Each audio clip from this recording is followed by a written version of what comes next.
Buenas tardes, bienvenidos y bienvenidas a la Biblioteca de Castilla-La Mancha, una tarde tan especial como esta. Como saben, en 2023 la biblioteca cumplió 25 años y estamos elaborando un programa intenso de actividades para conmemorarlo, pero no es la única conmemoración que tenemos. Probablemente conozcan que este año se conmemora también los 250 años de la apertura de la Biblioteca Arzobispal, abierta al público a instancias del entonces arzobispo Francisco Antonio de Lorenzana, en cumplimiento de una real cédula de Carlos III. Y como seguramente todo el mundo conoce, también esta biblioteca arzobispal, en su colección y en la figura del cardenal Lorenzana, está el origen de una de las colecciones patrimoniales, no está mal que lo digamos nosotros porque es así, una de las colecciones patrimoniales más importantes de España, la colección Borbón-Lorenzana, que tenemos, que se custodia en esta biblioteca y que todos ustedes están invitados a disfrutar. Para celebrar estos hechos, la biblioteca ha organizado la exposición donde habitan los libros 250 años de biblioteca pública que tienen en la sala Borbón-Lorenzana. En ella proponemos a todas las personas que la visitan un viaje en el tiempo con el que pretendemos dar a conocer la evolución de los servicios de biblioteca pública en Toledo desde sus orígenes hasta nuestros días. El viaje comienza en el pasado, rememorando o intentando recrear la biblioteca arzobispal que se abrió hace 250 años, pasamos por la biblioteca del Miradero, que probablemente muchos de los que estamos aquí conocemos, y llegamos hasta nuestros días, que es la biblioteca actual de Castilla-La Mancha, que cumple 25 años. Pero para completar ese paseo que proponemos a través de nuestra exposición, está bien conocer más aspectos relacionados con ella. Que está bien recordar quién fue el cardenal Lorenzana, qué huella artística dejó en Toledo y cómo era ese palacio en el que se abrió esa biblioteca arzobispal hace ya 250 años. Y para ello hemos organizado este ciclo de conferencias que tenemos la suerte de iniciar esta tarde de la mano de Jaime Moraleda, al que le agradezco enormemente que haya acudido a nuestra cita, que fue un poco de improviso, aquí te mato, a sugerencia de la comisaria de exposición, Carmen Moraleda.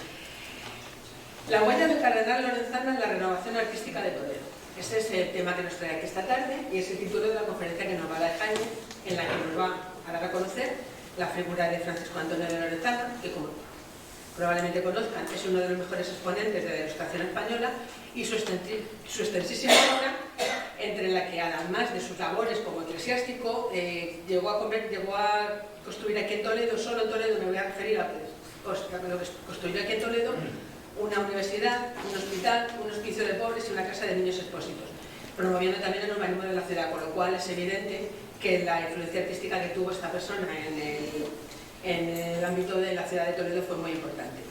Yo voy a ceder la palabra a Carmen Morales antes de hacerlo, a Carmen Morales, que es una de las comisarias de la exposición, y antes de hacerlo le voy a informar brevemente de las otras conferencias que componen este ciclo. El día 10 de mayo, miércoles 10 de mayo, tendremos la conferencia 250 años de Biblioteca Pública en Toledo, en que vamos a desgranar todos los entresijos de cómo se montó la exposición, cuál es su significado, su contenido, y que estará a cargo de Carmen Morales, Carmen Toribio y Jorge Íñiguez, que son los comisarios y comisarias de la biblioteca. Y la tercera y última conferencia se va a celebrar el lunes 22 de mayo y lleva por título El arquitecto Ventura Rodríguez y el Palacio Arzobispal de Toledo del siglo XVIII, que va a ser impartida por el historiador y periodista Adolfo de Mingo, con el que vamos a conocer un poco mejor ese palacio que acogió la Biblioteca Arzobispal hace 250 años y que saben ustedes que fue remozada o sustancialmente reformada por Ventura Rodríguez en el siglo XVIII. Así que yo, sin más, espero que disfruten de las conferencias. Les recuerdo que el día lunes 22 de mayo la comisaria de la exposición, Carmen Morales, les va a realizar otra visita guiada para quien quiera visitarla con un apoyo, y que les invitamos a ver la conferencia y disfrutar, a ver las exposiciones y a disfrutar de nuestra conferencia. Así que, Carmen, muy bien. Esto de la palabra. Buenas tardes, muchas gracias, Marilo, por la introducción. Bueno, qué gusto da veros a todos y a todos. Y también, bueno, antes de empezar, quiero agradecer al grupo de mujeres, porque han sido mujeres casi todos, que han venido a las 6 de la tarde a la visita guiada que he hecho de la exposición. La verdad, la he hecho un poquito breve y quiero que me disculpéis, pero teníamos la conferencia con Jaime, pero ha sido muy entretenida y os he visto muy interesadas, haciendo muchas preguntas, y se nota que sois de la universidad o algunas de vosotras de la Sala Mago. Pues si tenéis una curiosidad, maravillosa, así que muchísimas gracias. Bueno, y gracias al resto, a todos ustedes, por asistir a esta tarde con la que se hace a la Biblioteca de Castilla-La Mancha. Bueno, como decía Mariló, esta es la primera conferencia de un breve ciclo que hemos organizado desde la biblioteca para, a raíz de esta exposición que hemos preparado de ¿dónde habitan los libros? Pues ¿dónde habitan los libros? Pues en una biblioteca, obviamente, ¿no? Esos 250 años que llevan los libros que hemos expuesto en la muestra y que empezaron en la Biblioteca Arzobispal, continuaron en la Biblioteca del Miradero y que ahora están aquí, bueno, pues es un hilo conductor de los servicios de biblioteca pública en la ciudad de Toledo. Entonces, bueno, es un poquito esa idea que ya desglosaremos el miércoles que viene en la conferencia y que además será la presentación del catálogo que tenemos. Y ahora quiero dar las gracias a Jaime Moraleda, compañero, colega de la Facultad de Humanidades de Toledo. Hemos compartido despacho en la facultad, los años que yo he estado dando clases de biblioteconomía y de patrimonio bibliográfico ahí en la facultad. Y bueno, la verdad que es un placer verte aquí, verte ya doctor, que te acuerdas que estabas terminando la tesis, etcétera, etcétera, y bueno, esto trae de cabeza a cualquiera. Pero bueno, fue un placer compartir esos años contigo. Jaime ha tenido, es verdad, la gentileza de acceder a nuestra invitación, a pesar de la premura, como nos decía Mariló, a pesar de la rapidez con la que le dijimos desde aquí, desde la biblioteca, si quería, y además él dijo que sí, y muchísimas gracias de verdad, porque tú, junto con Adolfo Domingo, que es el otro conferenciante que tendremos, el día 22, pues yo creo que sois, pues en el momento actual, las personas que mejor, o los historiadores del arte más importantes para mí en este momento en la ciudad, y que mejor conocen, por lo menos, este siglo XVIII y muchas otras cosas. Bueno, les voy a dar una breve pincelada de la biografía de Jaime. Yo estuve, digo, bueno, voy a indagar un poquito, a ver qué sabe Jaime, y pregunté en la biblioteca, y bueno, nuestra compañera Palmira, que la tenemos por ahí, como bibliotecaria que es, pues ¿qué hizo? Pues buscó en los libros y me dijo, hay en uno de los libros de Jaime, Las Rutas de Toledo, una presentación preciosa que hizo Mariano, Pérez, que no sabía si iba a estar hoy por aquí, pero está súper liado. Y es verdad, porque tiene ese gráfico y el sentido del humor y esa gracia natural, Mariano, bueno, pues la verdad les recomiendo que además de leer el libro de la Ruta de Toledo, que es interesantísimo, lean la presentación de Mariano Soter. Bueno, pues Jaime Moraleda es doctor, como ya saben, doctor en Historia del Arte por la Universidad de Castilla-La Mancha, presentó la tesis en el año 2016 y es profesor de Historia del Arte de la Facultad de Humanidades desde el año 2012. También es profesor, yo no sabía si continúa, pero me ha dicho que sí, de la Universidad de Mayores, José de Saramago, desde el año 2003, nada menos, o sea que lleva ya 20 años. Sé que sus alumnas que después lo adoran, me consta. Estamos solas. Estáis todas. Bueno, él es especialista y alumnos, perdón, es que como me he pegado todo mujeres, pero sé que hay alumnos también, me consta. No, porque está muy bien, porque a veces hacemos cosas y solo vienen mujeres. Y digo, ¿pero dónde están los hombres? ¿Dónde están? Muy bien.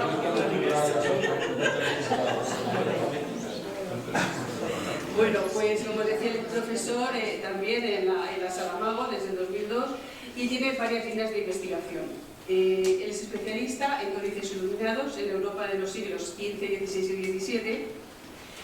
Su tesis doctoral fue sobre estos códices iluminados de la Catedral de Toledo y tiene un libro magnífico que la tenemos en la biblioteca. Todos los libros que les voy a comentar están aquí, artículos, etc. Y la mayor parte de sus artículos están en internet a texto completo. Les animo a que los lean, porque yo he revisado y son magníficos. O sea, muy bien escritos, yo creo. Te felicito porque da gusto.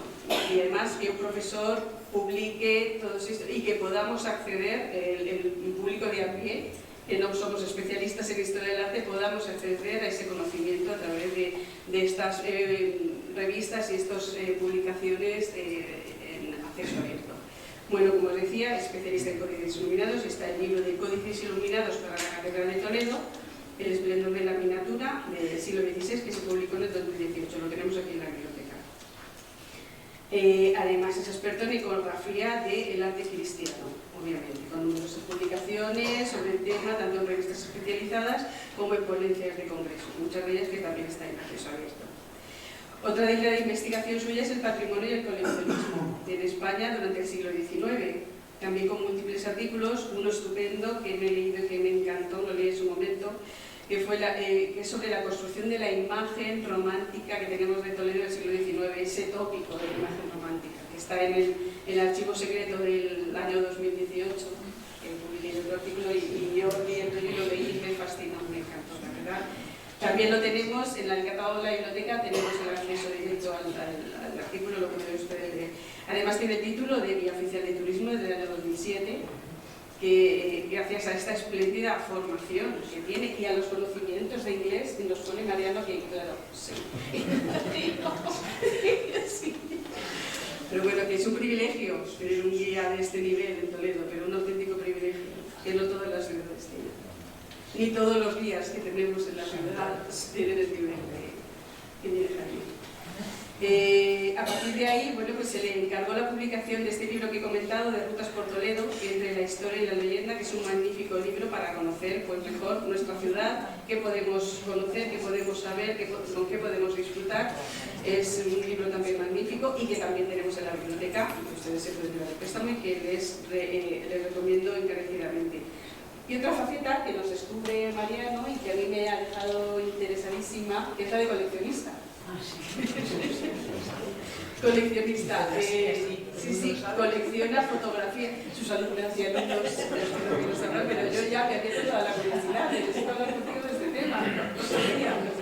Coleccionista de fotografías, documentos, objetos de arte relacionados con la ciudad, con Toledo, pues en el siglo XIX, segunda mitad del XIX, principios del siglo XX. Una etapa muy interesante para la historia de la ciudad y bueno, pues queremos saber, nos vas a tener que dar otra charla sobre ese tema. Te animo a ello. Entonces, bueno, Mariano nos comenta que tiene tu casa como un museo, prácticamente. Entonces, pues, queremos saber. Además es director del instituto, por si esto fuera poco, o sea, yo no sé dónde sacas el tiempo, pero también es director del Instituto Confucio de la Universidad de Castilla-La Mancha, que es el instituto oficial que tiene como objetivo promover la enseñanza de la lengua y de la cultura chinas. Y si todo esto no fuera poco, indagando en el catálogo de la biblioteca, he visto que tiene un libro de poemas. Tienes un poemario. También lo tenemos en la biblioteca, lo puedes leer. Lo que pasa es que antes de la clase lo hace todo. Sí, bueno, pues he descubierto, yo tampoco lo sabía, todo lo demás más o menos lo conocía, pero la mañana no la sabía. Y entonces, bueno, pues tiene un libro de poemas, tiene un poemario, que siempre están los poemas para un pueblo, publicado en el 2006, que también está en la biblioteca y ustedes se lo pueden llevar en préstamo para leerlo y conocer esta otra faceta entre las múltiples que Jaime tiene y que todos disfrutamos de ella. Entonces, yo no quiero hablar más porque hemos podido escuchar a Jaime, simplemente agradecerle, disfrutar de sus conocimientos y de su presencia y bueno, y que queremos escuchar más conferencias tuyas a partir de esto. Así que muchísimas gracias, Jaime, y nosotros nos bajamos para verla. Movemos las sillas así para los lados.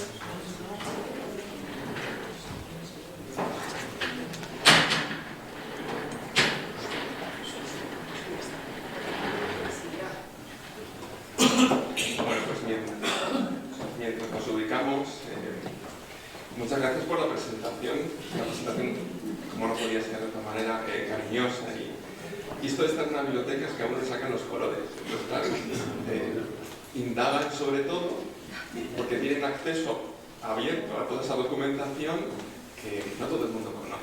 Pero bueno, repito, muchas gracias y también muchas gracias antes de comenzar con la charla, con la conferencia, a la biblioteca por haber organizado no solamente la exposición donde habitan los libros, sino el ciclo de conferencias que, aunque el hilo conductor sean los 250 años de la apertura pública de la biblioteca del Palacio Municipal, Y los 25 años de la ubicación en este edificio del Alcázar de la Biblioteca Regional también es un homenaje, y así me lo he tomado yo, al propio arzobispo cardenal Lorenzana. Y es de agradecer que cuando otras instituciones o cuando la propia ciudad ha pasado de largo en los 300 años del nacimiento del cardenal Lorenzana, un personaje tan importante para entender Toledo a finales del siglo XVIII, pues agradezco también sinceramente que la biblioteca haya tomado en consideración esta importante figura. Es para mí un honor participar en estas actividades, como digo, de conmemoración de los 250 años de la apertura de la Biblioteca Arzobispal, y voy a tomar la conferencia, la charla, como ese homenaje a Lorenzana, una figura de sumo interés para Toledo, porque no solo contribuyó al mundo de los libros, sino a la renovación de una ciudad que bajo su mecenazgo se apuntó a la más absoluta vanguardia artística de Europa. La sede episcopal toledana era la más emblemática de España desde su relevante condición metropolitana en la época de los visigodos. Me remonto muy atrás, pero es así. Desde aquella época, las rentas de la Catedral de Toledo, el poder de su cabildo y la significación de título de primada habían hecho trascender la figura de los arzobispos de Toledo, a cuya memoria me remito para que, a través de sus historias, de sus textos o de su contribución como mecenas, recordemos alguno de ellos. Seguro que nos vienen a la memoria varios, pero a mí en estos momentos me viene Mendoza o me viene Cisneros, entre otros muchos. Como príncipes de la Iglesia y mecenas de las artes, la memoria de sus obras y la contribución de sus pontificados aún campeaba en el pensamiento nacional de un tiempo nuevo, el siglo XVIII, al que habría que sumarse por méritos propios la crucial figura de Francisco Antonio de Lorenzana y Butrón, el último de los grandes cardenales que dejaron huella en la ciudad y que tuvo muy presente la labor de los que le precedieron. He nombrado a Mendoza y a Cisneros por poner dos ejemplos y que evidentemente en ellos se va a mirar para intentar recuperar algo que en él va a estar presente, y es la magnificencia de la sede primada. Ambos habían contribuido, Mendoza y Cisneros, con sus obras a engrandecer la sede episcopal a través de un arte de vanguardia, de un arte de renovación. Mendoza, con el sepulcro que mandó ubicar ni más ni menos que en el propio presbiterio de la catedral, y que, como obra artística, iniciaba un proceso de renovatio, un proceso de transformación, y que dejaba atrás para siempre la visión tardogótica de los sepulcros habituales en Castilla. Una visión artística que introducía a través de esta figura que tenemos en pantalla la visión humanista de la muerte, una visión que permitía la trascendencia, la memoria, a pesar de lo finito de la vida, la trascendencia de la memoria a través de nuestros actos, y de ahí la utilización de ese arco triunfal donde se ubica el cuerpo del finado. También Cisneros, como no, la figura de un arzobispo de tal calibre, cuya obra va a desarrollar múltiples prismas en cuanto a la aportación en nuestra catedral y en la propia ciudad de Toledo. La dignificación del rito en la ciudad a través de obras como, por ejemplo, la renovación de la capilla mozárabe y su traslado al lugar que actualmente ocupa, donde al observar la capilla mozárabe y por tanto la revitalización del rito hispano-visigodo estamos contemplando a través de sus armas la figura y la memoria de este protagonista, y por supuesto también la revalorización de uno de los ritos litúrgicos más importantes, como fue la procesión del Corpus, y que ahora está a punto de celebrarse. Lorenzana es una figura que va a intentar mirar a ese proyecto, ¿no?, que estos arzobispos, como otros muchos, habían pretendido de hacer y de seguir continuando en el proyecto de una catedral que sirviera de ejemplo como primada a otras muchas. Lorenzana había nacido en León el 22 de septiembre de 1722, donde estudió gramática en el Colegio de los Jesuitas para después continuar con los estudios de teología y de Derecho Canónico y de Derecho Civil en las universidades de Valladolid, del Burgo de Osma y de Salamanca. El renovado contexto ilustrado al que se orientaba la región se convirtió en el marco idóneo del pontificado de nuestro protagonista, nombrado arzobispo de Toledo en 1772, tras haber dirigido la sede metropolitana de México y previamente a México haber sido obispo de Sigüenza y de Plasencia. La experiencia en México le va a dotar de la capacidad de gobernar un vasto territorio. No podemos olvidar que la metropolitana de México era evidentemente mucho más grande de lo que hoy es el país y que llegaba, por supuesto, a las tierras de la actual California. Bueno, pues en ese contexto de un territorio extenso va a experimentar lo que después va a tener que poner en práctica en la sede metropolitana de Toledo. Se hacía cargo, a partir de 1772, de una ingente archidiócesis que resistía a la crisis general y se aferraba a su antiguo esplendor y protagonismo territorial. Tampoco podemos olvidar la importancia de la archidiócesis de Toledo, la más grande, además de metropolitana, de las tierras hispánicas, peninsulares y de ultramar, sino del vasto territorio que ocupaba lo que hoy es la comunidad autónoma de Castilla-La Mancha, Madrid, parte de Extremadura, parte de Andalucía, con Granada y con Jaén. O sea, territorio muy vasto, muy amplio, que habría de gobernar de forma sabia. Si bien el nuevo cargo como arzobispo de Toledo no le llevaba a un lugar desconocido, al contrario, el cargo de arzobispo de Toledo le llevaba a un lugar con el que le unían ciertos lazos, pues ya en noviembre de 1754 se le había concedido una canonjía de gracia en el arzobispado de Toledo. Las canonjías de gracia son aquellas que podríamos definir como las entregadas o otorgadas a dedo, sin pasar por un examen, por una oposición, que era lo habitual para ser párroco, para ser canónigo, había que opositar. Y sin embargo, en esta ocasión, la figura de Lorenzana pasó a la canonjía de gracia de Toledo y gracias al arzobispo de aquel momento también recibió el cargo de vicario general, de deán, del Cabildo Catedral. Por tanto, cuando él llega a Toledo en 1772, no desconoce en absoluto la ciudad y el arzobispado al que se enfrenta. Como arzobispo promovió la tarea de dar a conocer los escritos de los santos padres toledanos, entre ellos las figuras de San Eugenio, de San Ildefonso, de San Julián, pero también de sus arzobispos, de los ilustres arzobispos de Toledo, deteniéndose perfectamente en la figura de Mendoza, en la figura de Cisneros, pero también en los textos que va a tratar sobre Jiménez de Rada, que es una figura a la que dedica un texto de importancia y que con ello pretende recuperar el esplendor de la SEO primada.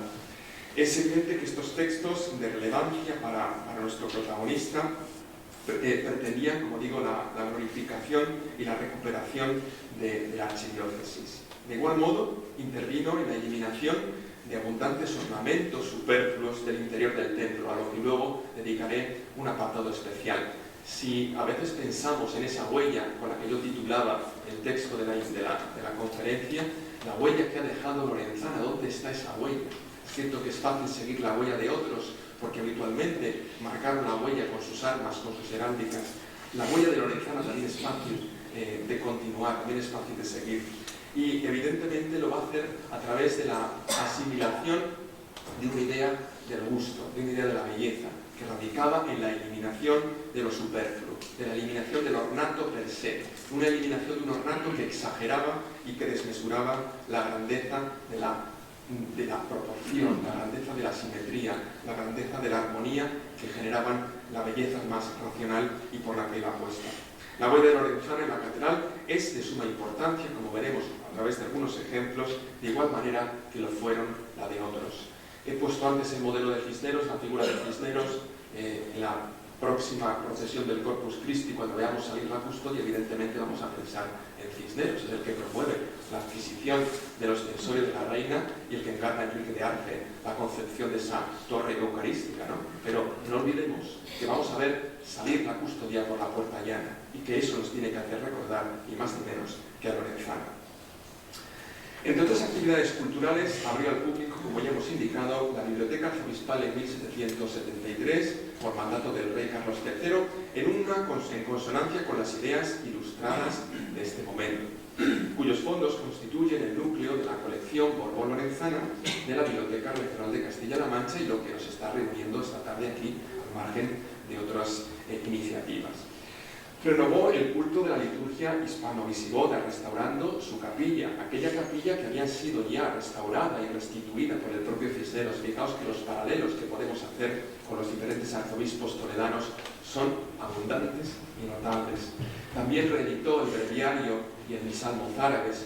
Promovió el estudio geográfico de su vasto arzobispado, dejando una interesantísima descripción geográfica del mismo, lo que constituye una de las fuentes primarias más interesantes de la época para conocer los aspectos geográficos, económicos, administrativos, patrimoniales y religiosos, y que dio pie a la concepción del mapa geográfico del Arzobispado de Toledo de 1792, obra del cartógrafo Tomás López de Vargas.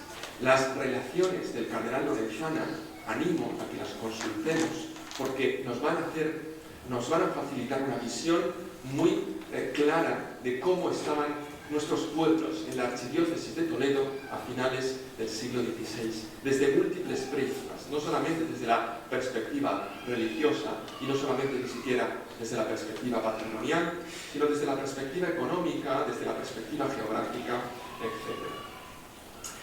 Lorenzana es una figura multidisciplinar, ese término que hoy es tan habitual utilizarlo, multidisciplinar. Él atiende no solamente a sus obligaciones pastorales, sino que tiene un concepto de ciudad en la que tiene que buscar la mejora, el embellecimiento, el decoro de una ciudad dirigida a los ciudadanos. Es evidente que la manera en cómo vamos a ordenar la ciudad la van a dirigir los arquitectos, la van a dirigir los que gobiernan, pero va orientada al pueblo, la máxima, ¿no?, de la Ilustración. Todo para el pueblo, pero sin el pueblo, porque el pueblo no dirigía, el pueblo no gobernaba. Pero es cierto que la visión ilustrada va orientada al beneficio de ese pueblo.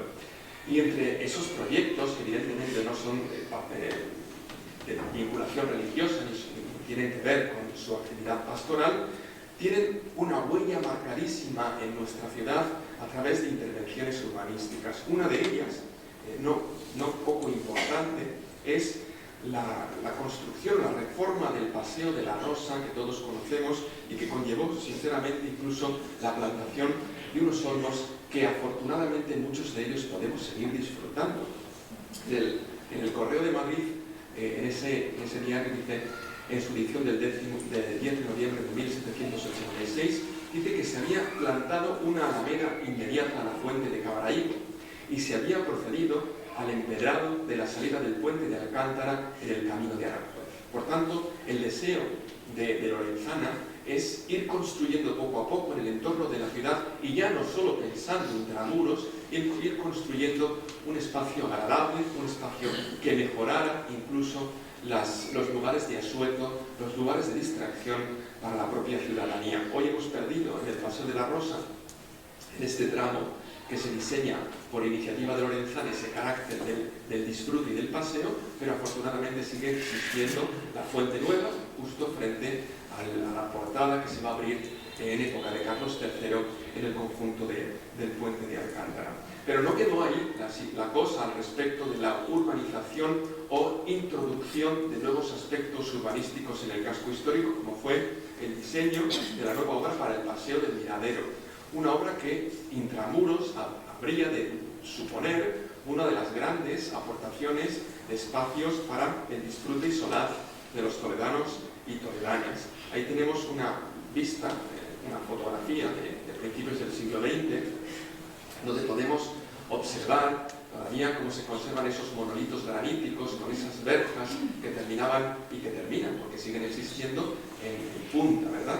Ahí he colocado esta imagen porque la que intentaba recoger ahora para colocarla en pantalla tiene algunos aspectos que consideraba yo distorsionados, porque sabéis, no solamente que se haya producido una reforma de la verja en cuestión, se le ha puesto una pletina en la parte superior porque estaba muy baja y era ciertamente peligroso, pero lo que realmente me refiero que incomodaba mi fotografía es que ahora está utilizada para colocar los candados tocados por las flechas de Cupido.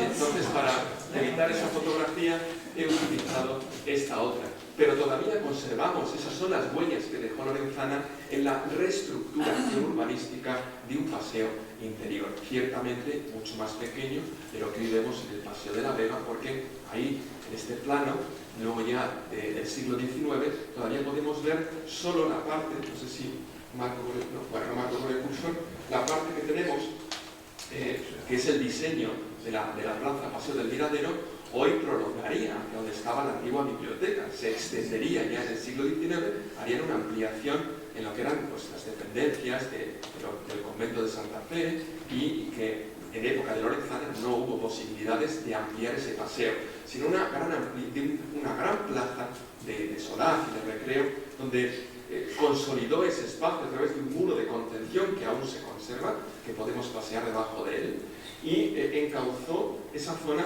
para después, ya en el siglo XIX, permitir que el acceso a Zocodover se realizara por la Cuesta de las Armas, acceso que no era el habitual a Zocodover, porque el acceso habitual en época de Lorenzana era tomar la calle de las Carretas, es decir, Puerta del Sol, Puerta de Alarcones, Núñez de Arce, y llegar a través de la calle de la Sillería a la plaza de Zocodover. Todo eso empieza a modificarse en el instante mismo en que Lorenzana manda reurbanizar ese espacio y dotarlo de una singularidad para generar eso que he indicado que es importante en él, y es construir una ciudad amable y que de alguna manera se aleje de esa visión medieval de patios, casas celosas de su privacidad. Y en este momento hay que abrirse, hay que mirar al exterior, pero evidentemente hay que reformar.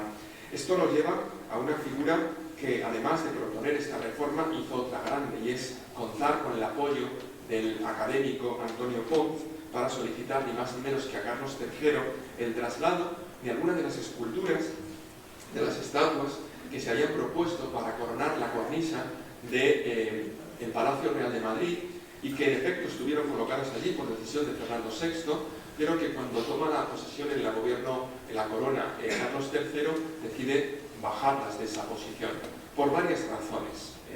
Piensan, y los investigadores al respecto de la estatuaria del siglo XVIII consideran que el propio rey las veía de mala calidad, no de muy buena calidad, pero es que además distorsionaban una visión donde Carlos III ya no pretendía esa exaltación barroca de principios del siglo XVII, sino que pretendía todo lo contrario, un barroco clasicista que se había producido en el desarrollo de la arquitectura italiana, y no podemos olvidar que Carlos III viene a la corona española habiendo sido rey de Nápoles, y por tanto tenía una visión del barroco dentro de una perspectiva mucho más sobria y mucho más contenida. Por tanto, hace descender las esculturas de la cornisa del Palacio Real y las guarda en unas dependencias prácticamente sin ningún tipo de uso. Ahí se las encuentra Antonio Pons, y es entonces cuando, con amistad con el cardenal Lorenzana, piden por escrito al rey que les permitan traerlas a Toledo.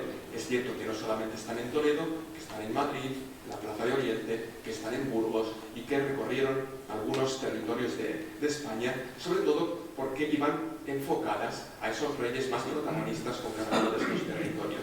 Pero la cuestión es que no solamente trajeron esas esculturas, sino que las ubicaron y dieron forma a una explanada que a partir de ese momento va a tener también un carácter de lugar de distracción, y es el Paseo de la Vega. Por tanto, Lorenzana, junto con Pons, distribuyen las esculturas para adornar y embellecer la ciudad, colocan algunas en el Paseo de la Vega, otras junto a la Puerta del Cambrón, como la que observamos deslicenando, otras flanqueando la puerta de acceso, puerta de Carlos V en el Alcázar, que son las dos que hemos perdido tras la destrucción de la Guerra Civil del año 36.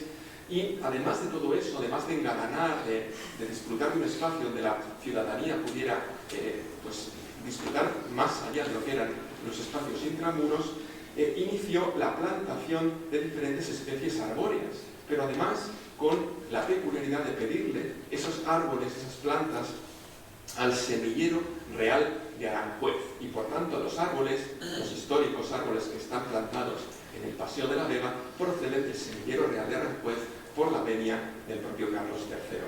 Con todo esto, con todas estas pequeñas huellas, antes de entrar en la gran miga arquitectónica y promocional del desarrollo arquitectónico de la ciudad, podemos considerar al propio Lorenzana, que fue uno de esos primeros promotores de la reforma urbanística de Toledo y también uno de esos primeros promotores de introducción de zonas verdes, que ahora están tan de moda y que evidentemente a través de su figura podemos poner el punto de arranque de esa revitalización de las zonas verdes en el entorno de la ciudad de Toledo. Se podrían añadir un largo etcétera de iniciativas de toda índole, que se vieron interrumpidas cuando hubo de marchar al destierro a Roma. He puesto lo del destierro entre comillas, pero no es un destierro en toda regla, revestido de otras excusas.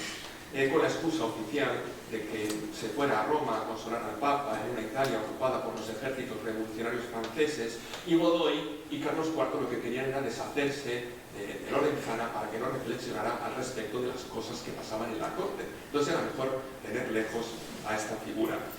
En la ciudad eterna, en la ciudad de Roma, el cardenal no se olvidó en ningún momento de su archidiócesis y pudo enviar a partir de ese momento grandes e importantes códices que pudo comprar en su estancia en la ciudad eterna.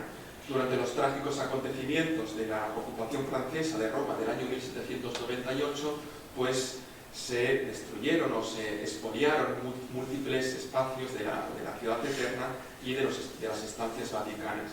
Se deshizo la biblioteca, por ejemplo, de la sacristía de la Capilla Sixtina, y Lorenzana tuvo el buen ojo, el buen criterio y la buena voluntad de ir comprando este tipo de códices y enviarlos a su sede arzobispal de Toledo.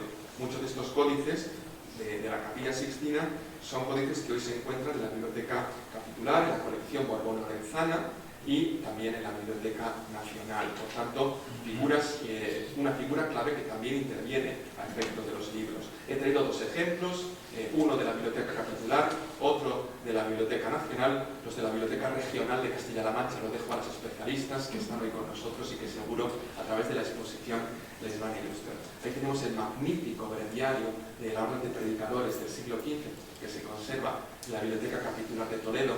Podemos advertir en la bordura de esas hojas de cardo, en la letra capital, donde aparece el episodio de David tañendo la lira, en una decoración medieval, porque todavía hablamos del siglo XV, pero que enlaza con la decoración de la centuria anterior de la escuela de Bolonia, en la que enmarcaríamos esta decoración pictórica. Pero tenemos otros, quizá incluso podríamos definirlos más suntuosos. Este misal del cardenal Antoniotto Pallavicini, de principios del siglo XVI, que conserva actualmente la Biblioteca Nacional de España y que ya está enmarcado dentro de otra de las características pictóricas del siglo XVI, más acorde con el ámbito romano, más acorde con esa escuela rafaelesca.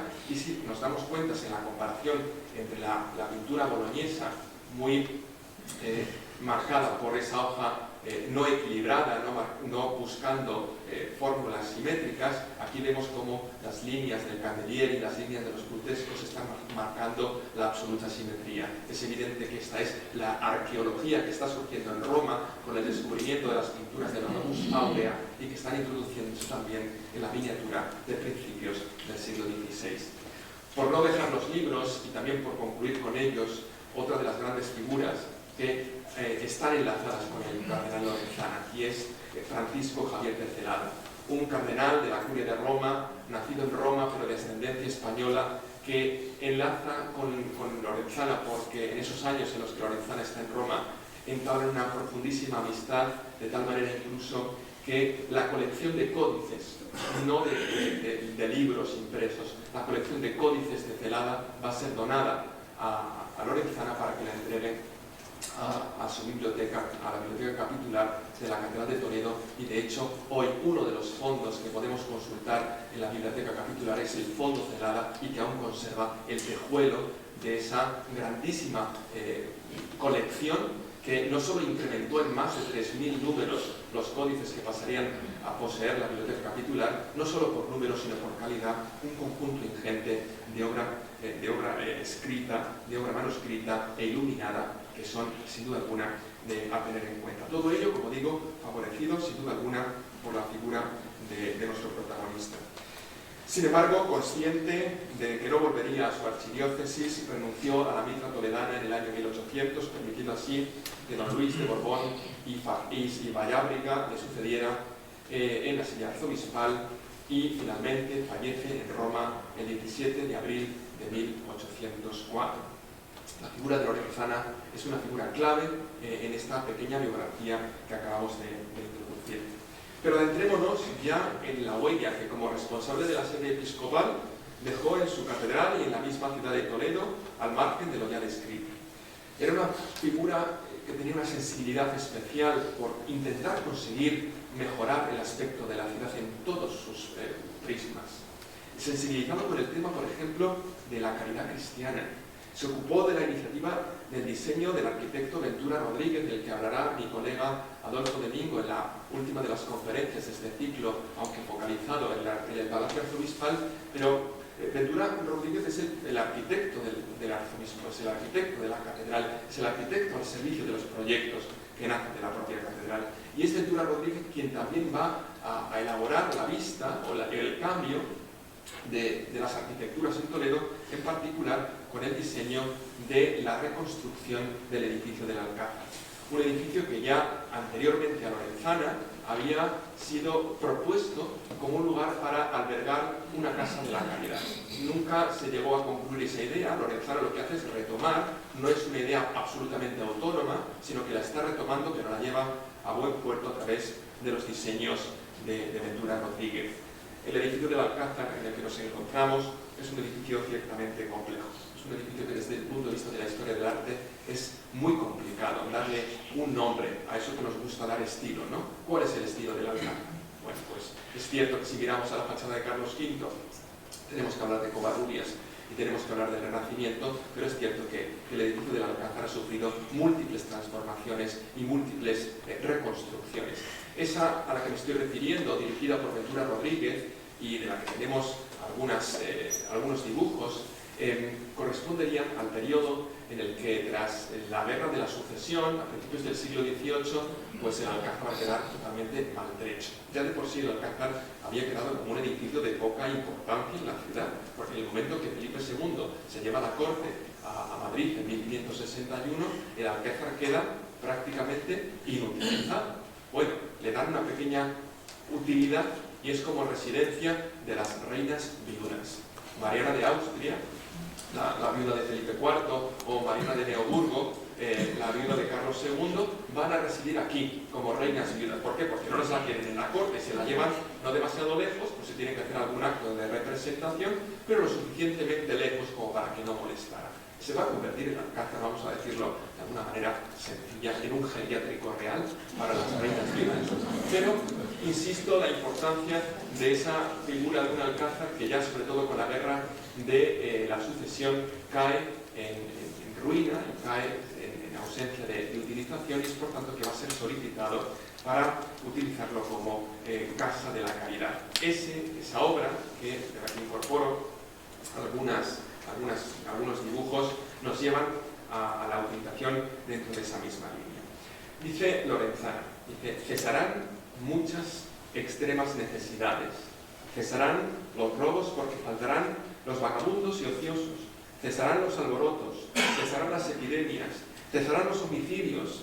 La imagen de Toledo tenía que ser casi apoteósica. Se quitará la materia al fuego de la lascivia con tantas mujeres que se prostituyen por no tener educación ni crianza. Se acabarán sin ruido los gitanos, y a cada uno se le podrá preguntar por qué oficio tiene, y se limpiarán los pueblos de polilla.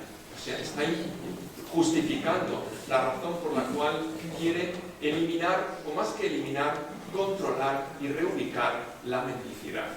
Por eso, en otro de sus textos, dice: uno de los varios y graves asuntos que se nos han ofrecido en nuestro gobierno, y en que con más prioridad y gozo debemos emplear nuestra atención y vigilancia en cumplimiento de nuestro ministerio, es la erección y dotación de una casa de caridad, donde se acojan los pobres de nuestro arzobispado y se les asista corporal y espiritualmente, de modo que libres de los trabajos e infelicidades a que se han visto expuestos, se les dispense remedio a su miseria, ocupación a su ociosidad y oportuno pasto espiritual. De alguna manera estaba canalizando esa mendicidad que abundaba en Toledo, y nos preguntaremos, ¿es que acaso era Toledo pues el alma mater de la mendicidad?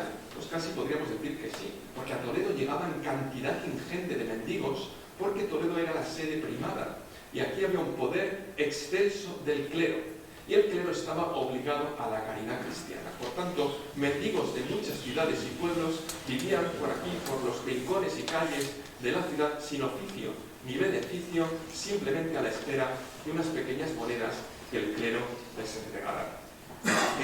Tras algo más de 2 años de obras en el Real Alcázar, se pudo inaugurar la Real Casa de la Caridad el 15 de julio de 1776. Podéis ver a lo alto el edificio del Alcázar, en la parte baja la parte también añadida al edificio de la Real Casa de la Caridad, toda esa estructura que veis a los pies del Alcázar, muy rectangular, también en esos diseños de Ventura Rodríguez, donde se iban a instalar no solamente los mendigos, sino se iban a instalar las fábricas que habrían de recuperar uno de los mayores beneficios que había tenido Toledo en la etapa del antiguo régimen, que es la seda, la fábrica de seda. Ahí empieza a recuperarse, como leeremos después. La fotografía evidentemente no responde a la época de 1776, porque no existía la fotografía.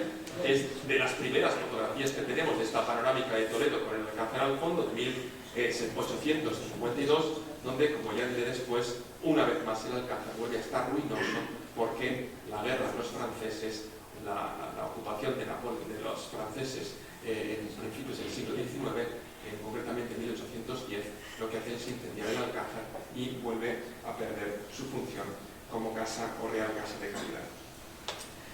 Lorenzana reubica esa caridad, reubica a los mendigos, intenta darlos dignidad. Desde su perspectiva, no olvidemos que es una perspectiva ilustrada, todo para el pueblo, pero sin el pueblo. Él decide, él toma las decisiones de cómo hacer las cosas. Él, en su concepto de sabiduría, en su concepto de acercarse al bien común, toma esas decisiones junto con, por supuesto, con sus consejeros. Pero algunas de sus decisiones podríamos casi considerarlas polémicas, porque Lorenzana ordena, por ejemplo, la demolición de parte de las estructuras del circo romano. ¿Por qué? Porque en esas estructuras del circo romano, que aún se conservaban en cuevas, en arcos, en subterráneos, eran el habitáculo habitual de los mendigos y malhechores, vamos a poner este término. Por tanto, es cierto que el edificio del circo romano de Toledo todavía no estaba excavado, y por tanto lo que se elimina, lo que se destruye en esa época serían estructuras de la cávea, del graderío, y las que hoy conservamos son fruto de las posteriores intervenciones arqueológicas. En su beneficio hemos de decir que también Lorenzana intervino arqueológicamente en ese espacio tan interesante de la Vega Baja, intervino en la excavación del circo romano, del yacimiento de la Vega Baja, y pudo extraer restos visigodos, y lo pasó sin duda alguna a su gran colección. Una colección de la que evidentemente hoy no trataremos, pero no es nada desdeñable. La imagen al final, lo que ocurrió es que el edificio de la Real Casa de la Caridad se va a convertir en un éxito absoluto, y así lo refleja Antonio Ponz 10 años después, cuando en su viaje de España recomiendo que se lea ese texto de Ponz, porque es el primer texto donde la visión de Toledo ha perdido ese tópico romántico, o ha perdido, mejor dicho, ese tópico peyorativo, y después adquirirá ese tópico romántico al que hacía referencia Carmen en la presentación. Ponz dice: la total decadencia que de muchos años a esta parte experimentaba Toledo en sus antiguas y famosas fábricas de seda, casi momentáneamente ha desaparecido, y se ven hoy en estado floreciente, en el Alcázar y fuera de él, telares de toda suerte de telas, de seda, pañuelos, cintas, medias, etc. Se mantienen ocupados en dicha Real Casa de la Caridad unos 700 pobres, que probablemente andarían mendigos por los pueblos de este arzobispado. O sea, fijaos como Ponz ya está ponderando la importancia de los recursos que se han intervenido para que se desarrolle la arquitectura y las funciones de la Real Casa de la Caridad. Insisto, el 31 de enero de 1810 el Alcázar fue quemado por las tropas francesas y comienza una vez más su decadencia. Ahí quiero que veamos este fotograma de la Filmoteca de la Real Academia de Bellas Artes y Ciencias Históricas de Toledo. He congelado la imagen porque es una de las últimas imágenes que tenemos de los muros de esa Real Casa de la Caridad, que después, evidentemente, toma funciones militares. En la Guerra Civil prácticamente se desmonta por completo, y los muros que hoy vemos ahí, pues la mayoría, no todos, pero la mayoría desaparecen, y hoy forman parte de esos pisos que están en la calle Cervantes y que olvidan para siempre la Real Casa de la Caridad promocionada por Lorenzana. En estos ideales ilustrados habrá más aportaciones de nuestro protagonista. En particular, se impulsa la fundación del Hospital del Nuncio entre 1790 y 1793, una de las realizaciones más notables de la arquitectura hospitalaria en el siglo XVIII en Europa, concebido como hospital especializado para atender a enfermos mentales. Obra del arquitecto alicantino Ignacio Hahn, que se va a convertir en uno de los grandes protagonistas de la figura de Lorenzana. Ignacio Hahn, a diferencia de Ventura Rodríguez, va a ser el gran impulsor de esa visión neoclásica y de esas huellas en las que Toledo se apunta a la gran vanguardia europea.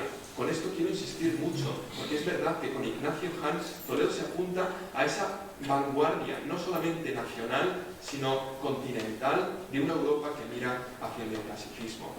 Ignacio Hahn se había formado en la Real Academia de Bellas Artes de San Fernando, con compañeros tan importantes como el propio Sabatini, también vinculado con Toledo. Había sido pensionado en Roma por la Real Academia de San Fernando y también había tenido importantes contactos, sin duda alguna, con Juan de Villanueva. La obra del Hospital del Nuncio tenía en ese frontis que podemos observar a través de esta pequeña silografía un texto que traduzco del latín al castellano. Dice: casa construida por sabio consejo para rehabilitar la salud de la mente, año del Señor de 1793. Esta arquitectura, aunque no es en sí la más importante de Hahn, ya que iremos a él y sobre todo exaltaremos su gran diseño a través del edificio de la universidad, sin duda alguna está transformando, está construyendo una manera nueva de entender el edificio, una manera nueva de entender lo que es el concepto de la belleza, una belleza que no radica ya en absoluto en los añadidos superfluos, que no radica en la exaltación de las formas, sino que radica en la proporción de estas y en la armonía de estas con el todo, y utilizando, por supuesto, esos guiños a la antigüedad a través de los órdenes clásicos. Este guiño con la antigüedad lo va a aprender, sin duda, el propio Hahn, de la mano de la academia y de la mano de algunos de sus principales maestros. Por supuesto, Sabatini, pero inclinado sobre todo a Juan de Villanueva.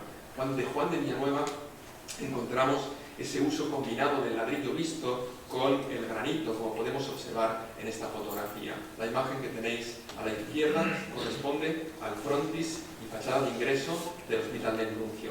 La fotografía que tenéis a la derecha corresponde a una de las puertas de ingreso del Museo del Prado en Madrid, diseñado por Juan de Villanueva. En la combinación de ese ladrillo rojo con el granito, el uso correcto de los órdenes clásicos, el toscano, el jónico, las cornisas no excesivamente alargadas, unas molduras de unas ventanas casi siempre adinteladas, van a ser huellas que se van a mantener de forma muy racional en estas arquitecturas que se proponen a finales del XVIII en territorio toledano y español.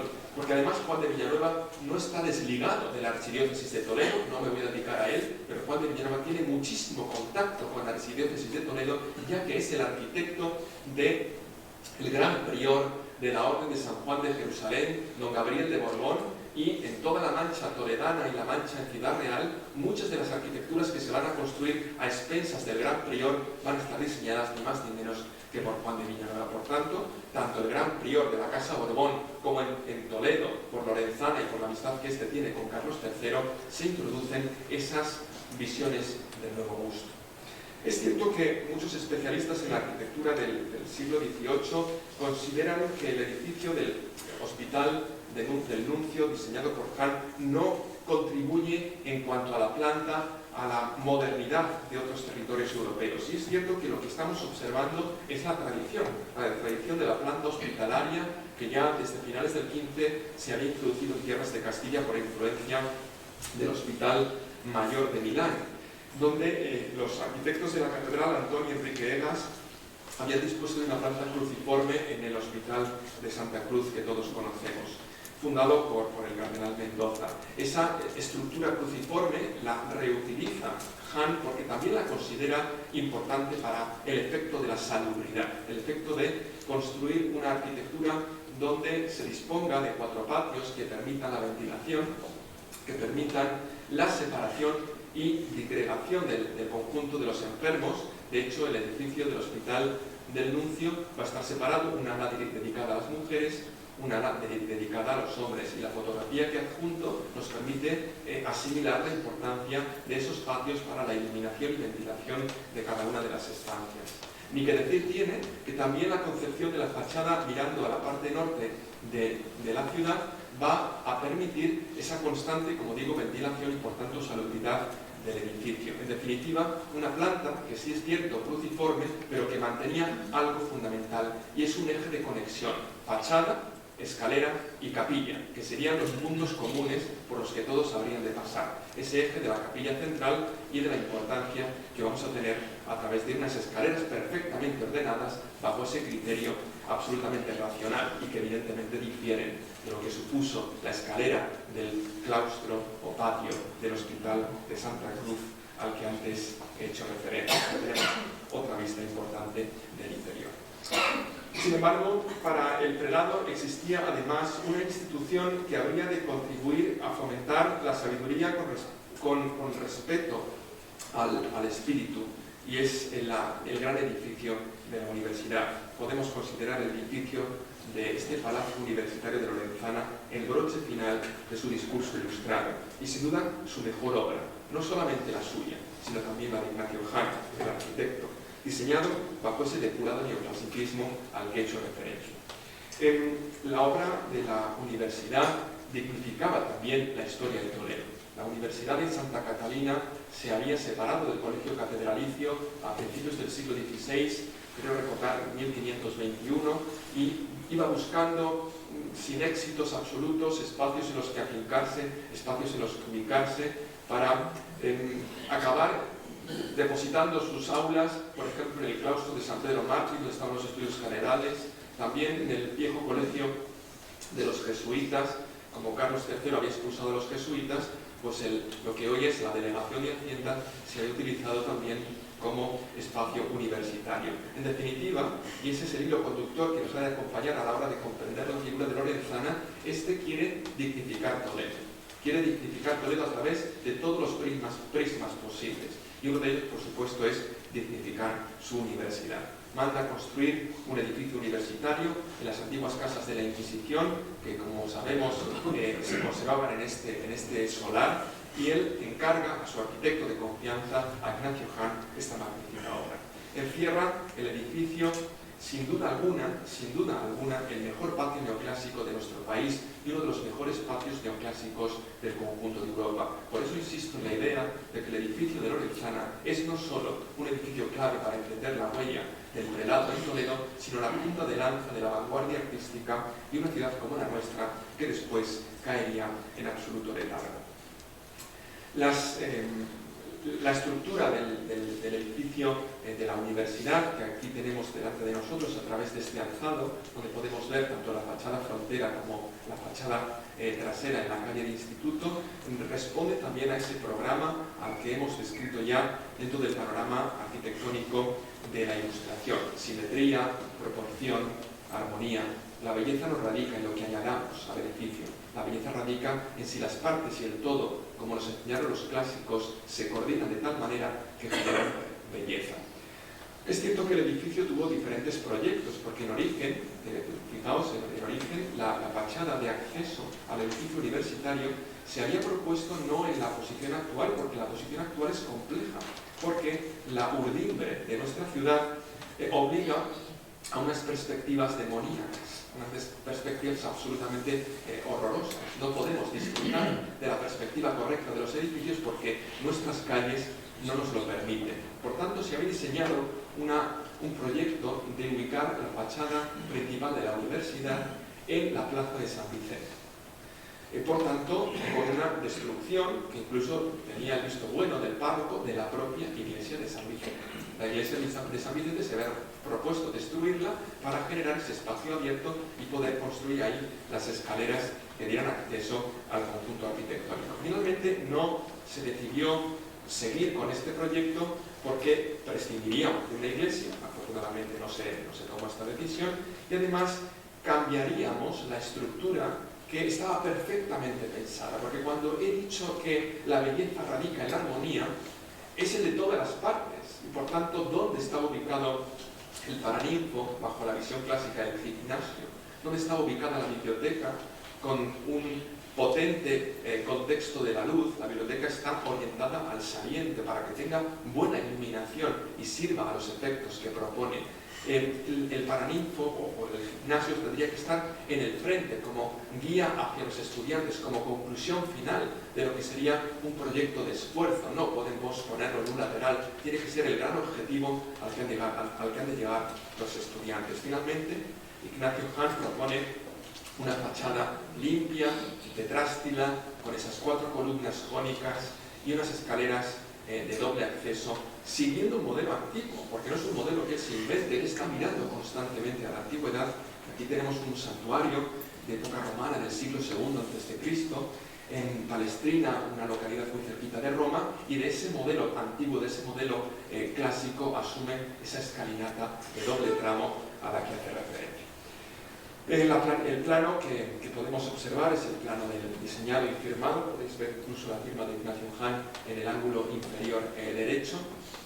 Nos ordena al fondo el paraninfo o gimnasio en el que se habrían de graduar los estudiantes, la biblioteca en el ala derecha, mirando, como he dicho, al saliente, y las diferentes aulas, ese ala noble, ese patio noble y esa estructura que después vamos a ver enalzada. Hago un pequeño paréntesis porque este plano de Hahn ha sido recientemente recuperado y actualmente se conserva en el Archivo Municipal de Toledo gracias a Mariano García Pérez. Tenemos la suerte de disponer de él para su consulta. Lo teníamos perdido, había pasado a manos privadas y ha vuelto al ente público, y podemos, toledanos y toledanas, disfrutar del plano original firmado por el arquitecto Hahn. En esta imagen nos encontramos, como decía hace un momento, en ese proyecto de edificio que podría ser plenamente el que podríamos considerar más entero en el proyecto del clasicismo, con la escalera, con la utilización del ladrillo en combinación con el granito. Tenemos esa entrada neoclásica con el emblema arzobispal de Lorenzana y evidentemente el magnífico patio. Aquí, lo decía Bonet Correa, el profesor de la Complutense, que es el gran especialista, fue uno de los grandes especialistas en Ignacio Hahn.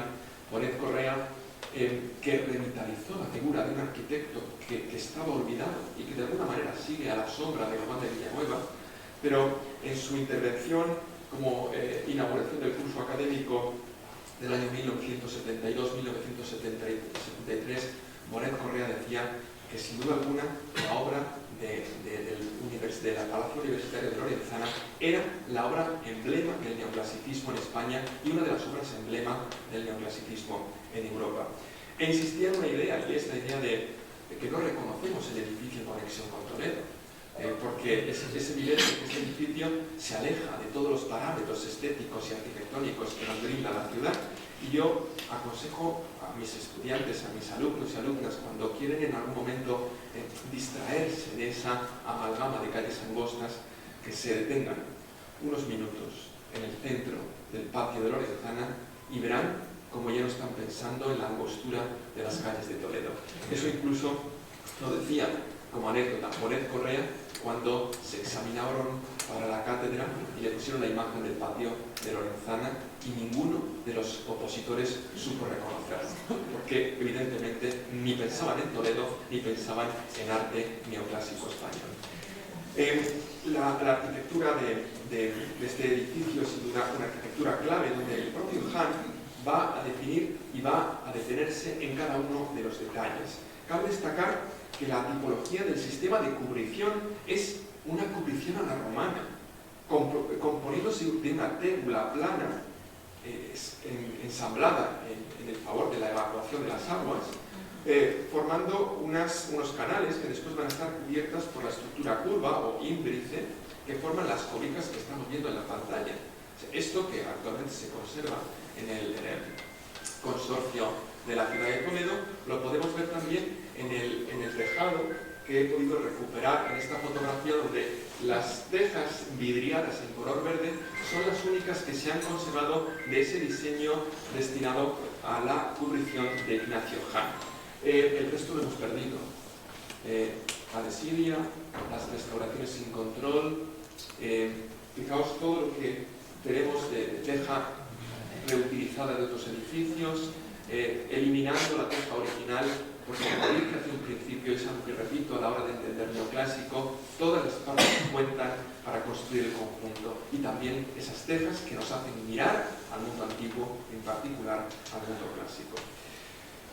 Tras la paulatina barroquización de algunos rincones de la Catedral de Toledo, que tiene su más conocida manifestación barroca en el Transparente de 1732, la actitud ilustrada del cardenal Lorenzana llevará a un proceso de regeneración estética que se traduce en la apuesta por las formas académicas frente a las barrocas. Y es que estaba surgiendo en torno al barroco una visión peyorativa por parte de muchísimas personalidades del ámbito de la arquitectura y en particular de la Real Academia de San Fernando. Podemos leer este elocuente texto de 1797 al respecto del Hospicio de Madrid, que tenemos la fachada donde dice: en aquel edificio de 2 torres verás una ridícula fachada llena de confusión y desaciertos, que aplaudida de sátiros agrestes admira el rudo pueblo, habiendo sido siempre reprochada por sabios españoles y extranjeros. Es brutal el texto que tenemos delante.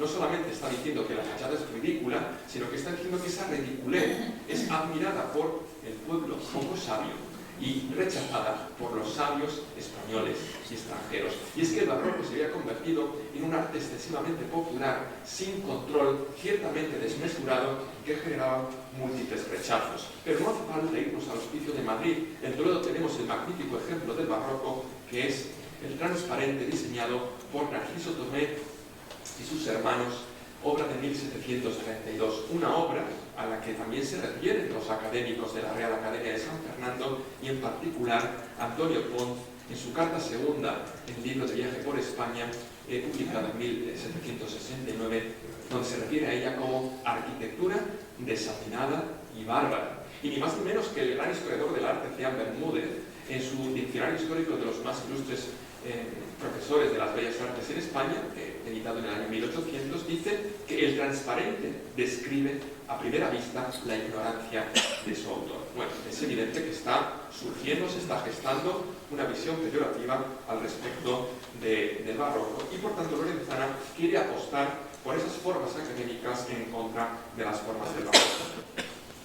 La catedral, además, en este proceso de rechazo ante el barroco, de aceptación de las formas académicas, no digo todavía neoclásicas, porque la visión del neoclasicismo es una visión lenta, la proyección del neoclasicismo es una proyección lenta, pero en este contexto de rechazo hacia el barroco estamos asistiendo en el entorno de la Catedral de Toledo a la reconstrucción de las 3 portadas principales del edificio capitular.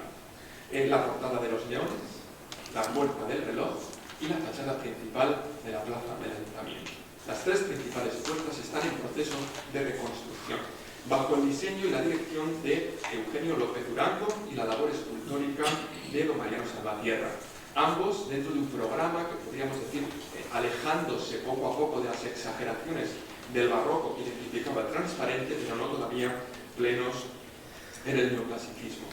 El ilustrado Antonio Pons daba a conocer su viaje a España en esas fechas, y en las páginas dedicadas a la descripción de la ciudad de Toledo da buena cuenta de este proceso modernizador con el que Pons está absolutamente comprometido, aprobando el modo en el que se están desarrollando las reformas en el entorno de la catedral, y en particular también en su interior, donde algunas de las reformas han recaído en las principales capillas. Una de esas capillas, la capilla de San Ildefonso, va a incorporar un nuevo retablo a expensas del arzobispo Lorenzana, diseñado por Ventura Rodríguez en 1783 y que tenía como tema principal la casulla de San Ildefonso. Ahí tenemos el retablo, ¿veis? Muy alejado de lo que sería la estética del gran Transparente, con el que quiero compararlo, pero que tampoco es un ejemplo, diríamos, de programa, un ejemplo para tomarlo como tipología adecuada a la visión del neoclasicismo. Está acabando entre el fin del barroco, una visión clásica del barroco italiano, hacia las pautas que después se desarrollarán avanzando el siglo XVIII. Claro que la propuesta anterior a la que realizó Ventura Rodríguez es esta otra, de los hermanos Tomé. Podemos observar que la idea habría sido hacer un segundo transparente. Toledo podría haber tenido 2 transparentes cuando no bastaba ya solamente con uno. Fijaos, en el ventanal ojival de la parte superior, Narciso Tomé había diseñado algo semejante a lo que tenemos en la ruptura de las bóvedas del trasaltar. Una ruptura, un rompimiento de gloria, imágenes angelicales, la Virgen descendiendo para imponer la casulla San Ildefonso, elementos arquitectónicos que rompen la línea de los órdenes clásicos. No se realizó, pero ahí está la propuesta, y evidentemente esa propuesta en estos contextos ya de la década de los 80, del siglo XVIII, están totalmente desfasados. En verdad, no puede decirse que los arquitectos, como he dicho, Ventura Rodríguez o los que estaban como Durango contribuyendo a la reforma de la catedral, sean arquitectos del neoclasicismo. Sí es cierto que forman parte de ese clasicismo barroco común en la reforma que provenía de la Academia de Bellas Artes de San Fernando. Y todo ello dentro de un proyecto que también, por supuesto, afecta a la fachada principal. Y aquí Ventura Rodríguez, este arquitecto que sin ser plenamente del neoclásico, contribuye a uno de los proyectos de gran transformación, que es la propuesta para reformar la fachada principal de la catedral, cuanto menos sorprendente, porque esta es la propuesta que ofrece Ventura Rodríguez al cabildo de la catedral para que se reforme por completo las puertas abocinadas, los arcos de ojiva, las jambas y arquivoltas que caracterizaron la fórmula del gótico, van a desaparecer en el lápiz, en el diseño de Ventura Rodríguez. Solo en el diseño, porque después pues, el cabildo no apoya esa transformación. Pero no la apoya solo porque le pareciera una transformación ciertamente radical, sino porque evidentemente esto es un coste elevadísimo, unas columnas de orden gigante que habrían supuesto un coste muy desmesurado. Ventura Rodríguez no se conforma con este no y busca dónde incorporar esas nuevas líneas. Entonces se va a la Catedral de Pamplona, una catedral gótica del siglo XV, con una fachada cuyas características son las que tenemos delante. Así podríamos haber dispuesto la fachada de la Catedral de Toledo si se hubieran aprobado los diseños de Ventura Rodríguez. Bueno, sea como fuere, la realidad es que Toledo está viviendo uno de los grandes momentos de transformación. Nos guste o no nos guste cada uno de los estilos, Toledo está en la vanguardia artística del conjunto del país. Sin embargo, estas visiones arquitectónicas que no podemos definir estrictamente como neoclásicas tienen sí en la catedral un ejemplo fascinante del neoclasicismo, que no es otro que la Puerta Llana, que diseña ya Ignacio Jaén y que podríamos considerarla el mejor de los ejemplos de ese orden neoclásico y la última de las obras propuestas por el cardenal Lorenzana antes de su marcha a Roma. Las numerosas actuaciones que se desarrollaron bajo el pontificado del cardenal Lorenzana no se detuvieron solamente en lo externo o no se detuvieron solamente en los ejemplos que acabamos de observar, sino que son elocuentes también en otros aspectos importantes, como esa revitalización de la historia rica de la archidiócesis de Toledo a través de su propia catedral. Va a reformar el interior de la capilla mozárabe, a la que dedica, por ejemplo, una recomposición de su retablo original, donde tenemos esta magnífica vista de un mosaico con la Inmaculada, con la Tota Pulcra, un mosaico con microteselas fascinantes realizado en Roma, encargado por el cardenal Lorenzana, y que llega a Toledo para ser depositado y colocado en la capilla del Corpus Christi o capilla mozárabe. Fijaos ese lazo, esa conexión con el espejo en el que se quiere mirar, que es ni más ni menos en este caso con la figura de Cisneros.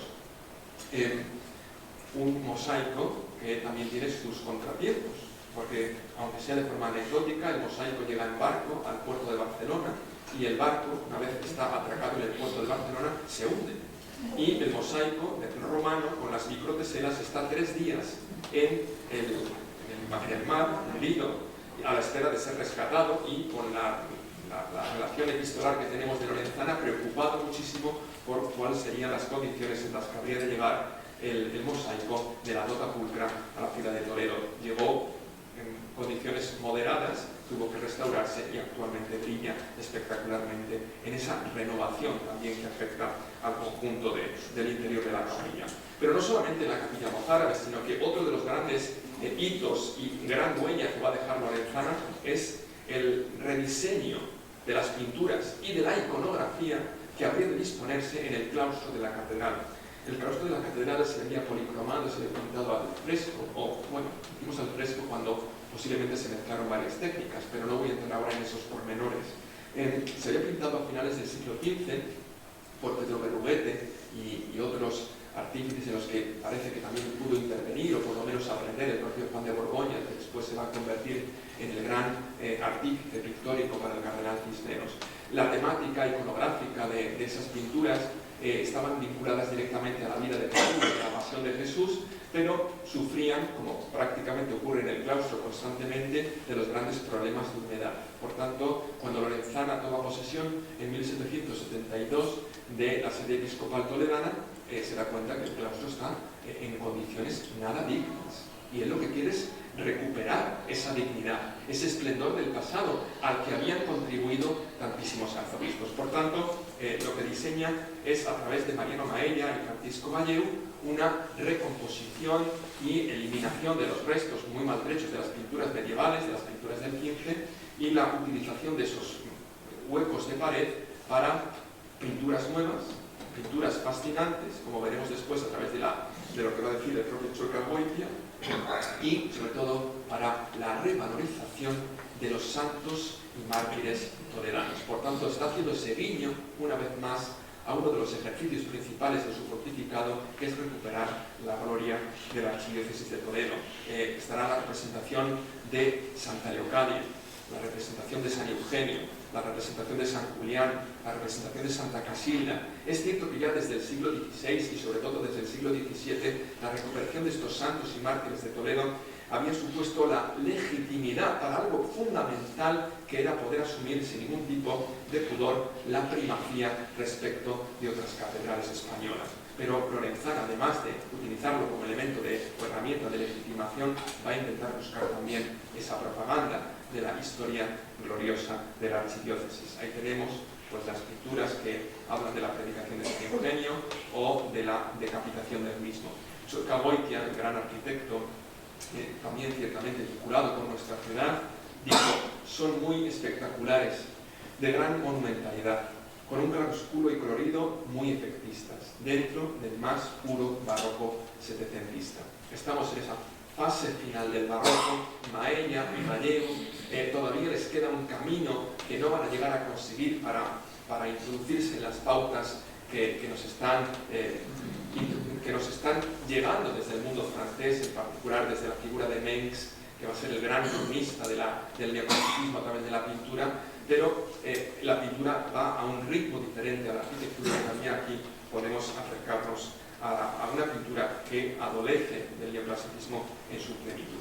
Sea como fuere, Lorenzana no se queda y no queda su huella sobre el claustro, sino que llega incluso al edificio interior, a las capillas interiores, en particular a la capilla de Reyes. Si antes en la última de las representaciones iconográficas veíamos el traslado de los restos mortales de San Eugenio a la catedral de Toledo, ni más ni menos que trasladados por el mismísimo monarca Felipe II, cruzando la puerta de bisagra, dibujada ahí de una manera ciertamente idealizada, la figura del rey como elemento legitimador, como aquel que propone que los restos de San Eugenio vuelvan a Toledo y que devuelvan a Toledo ese carácter de ciudad primada, donde sus ejemplos de los santos anteriores han dado testimonio.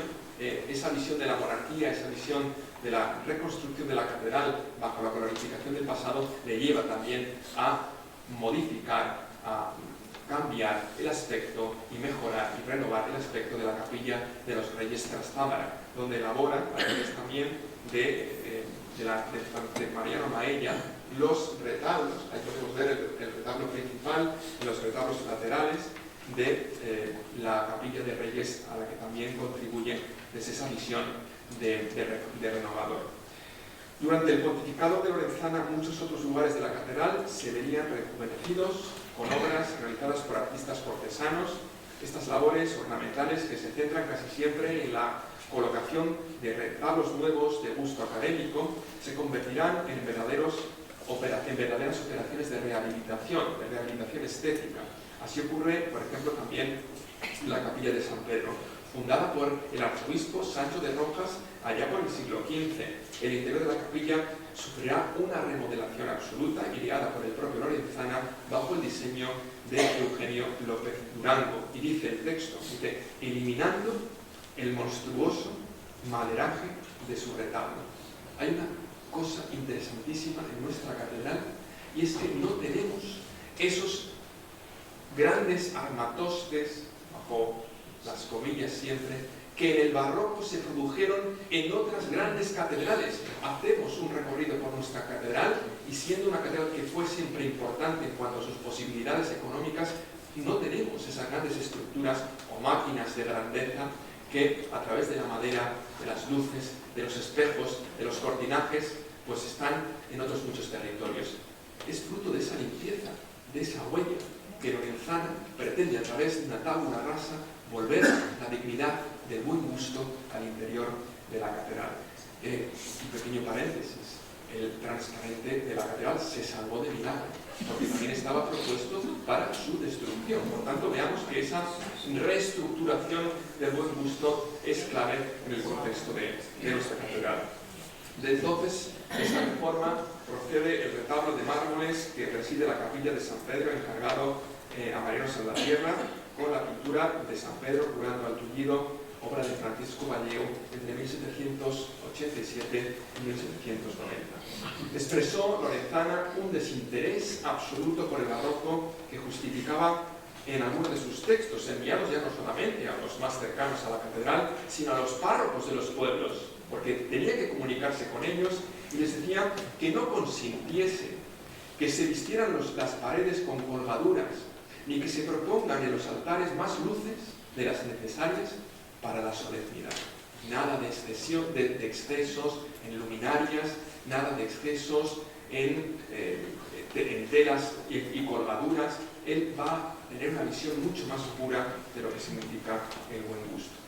Ante la disposición de erradicar la madera en el interior de los templos, que tantos problemas de incendios había ocasionado a lo largo de los siglos, Lorenzana se había propuesto la gran limpieza de formas de muchos de los altares del interior del templo. Uno de ellos también, el altar del interior de la sacristía, el altar que presentaba una de las obras más importantes de la pintura del siglo XVI, como es el Espolio del Greco, y que, anterior a la reforma de Lorenzana, disponía del marco original que el propio Greco había diseñado y posiblemente también tallado. Sin embargo, se elimina y se manda realizar uno diseñado por el propio Ignacio Jan, con mármoles de Vizcaya, bronce dorado, que contribuyen a esas líneas clásicas, al buen gusto con el que pretendió ennoblecer la SEO primada. En conclusión, y para no extenderme ya, la figura de Lorenzana se presenta como una de las personalidades más comprometidas con la transformación de Toledo desde múltiples perspectivas. Un mecenas y renovador para un tiempo nuevo. Baste esta breve comunicación como homenaje a una figura excepcional por su labor cultural, artística, caritativa y pastoral, que ha dejado un amplio y rico legado y una gran huella en la ciudad de Toledo. Muchas gracias.